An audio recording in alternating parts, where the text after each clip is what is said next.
Pope Francis has fired one of his fiercest critics. The Vatican said Joseph Strickland, the Bishop of Tyler, Texas, was asked to resign but refused.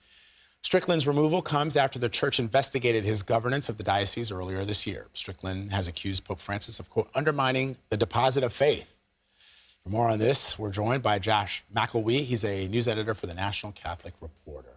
You know, Josh, before we even get into the issues, I've never heard of somebody being fired, a bishop being fired. I mean, how often does something like this happen? How does it even work when we're talking about the Vatican? Yeah, so bishops can be fired by the Pope. It is kind of a rare occurrence. It does happen from time to time. The last one that I'm recalling very firmly was in 2011 when a bishop in Australia was fired by Pope Benedict XVI after speaking out for the possibility of women's ordination in the Catholic Church. This is rare. It does happen. I will note that this comes after about 5 years of criticism of Pope Francis by Bishop Strickland, and also after what's called an apostolic investigation, basically the highest form of investigation the Vatican can do for a bishop in terms of his leadership. Two retired bishops visited Tyler, Texas over the summer and apparently wrote a report, spoke to the priests. And according to my colleague Brian Fraga, one of the questions was, is Bishop Strickland's ministry salvageable? And apparently what they heard again and again is that it was not. So, yeah, I mean, as somebody who was born a Catholic, I kind of... So just because you're fired in your post, but you're still a priest, right? Yeah, I don't know what that meant, really. I mean, is that right? Yeah, Bishop Strickland remains a priest. He remains a former bishop with, dignity and respect that entails. What the Pope basically did is he relieved him from duty. The word the Vatican used was to relieve or lift from duty. Normally what would happen here is the Pope would make a request to a bishop to resign. It's not that abnormal. It happens time to time based on whether a bishop has not been effective in his ministry. In a normal circumstance, the bishop would say, you're the Pope, you're the Holy Father. Of course, here's my resignation. In this circumstance, Bishop Strickland took a very different tack and was said very publicly he would not allow himself to resign, in which case the Pope said, okay, I'm doing this for the good of the Catholics in Tyler, Texas, and decided to remove Bishop Strickland from his post. All right, Josh, so let's get to what Bishop Strickland had been saying that the Pope found to be, to bring him to this point. What was he saying, but also how was he saying it? I'm sure there are members of the church that disagree with the Pope, but he must have been very public and vocal about his disagreements. Bishop Strickland has been vocal since about 2018 when he endorsed the call of a different archbishop for Pope Francis to resign, which was quite extraordinary. It's very rare for bishops in the Catholic Church to criticize the Pope, let alone call on a Pope to resign.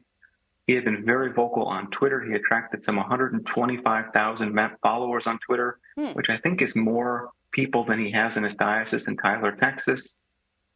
He had been very vocal. He criticized Francis for undermining the deposit of the faith, as you said earlier. But also, I think what happened here was more a question about the leadership in the diocese.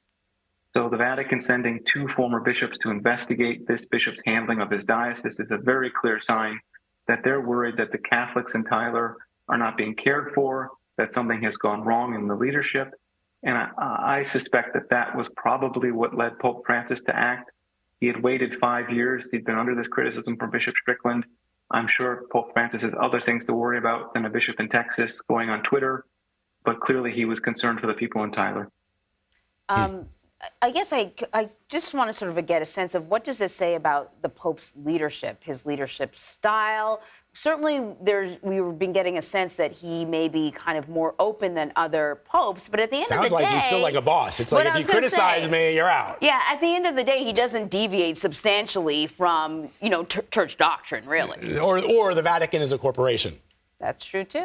Well, I think we have to be fair here. I mean, Francis allowed Bishop Strickland to stay in place for 5 years, despite this criticism, despite him going on Twitter repeatedly criticizing Francis. If we think of the church 20 years ago under Pope John Paul II, it would be hard to imagine that Pope John Paul II would have let this go on for more than a week. He would have done something and he would have removed the bishop immediately. Francis has a much more dialogical style. He calls for a culture of encounter, a culture of conversion. Clearly, he was trying to give Bishop Strickland a lot of time to understand what Francis was trying to do, to focus on leadership of his diocese, and after 5 years said, this is enough.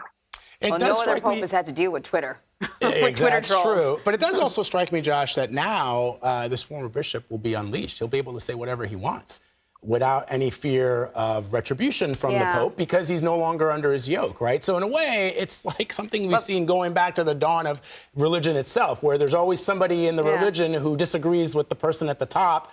They cast that person out. That person's like, well, you know what? Yeah. I got a lot of people who agree with me.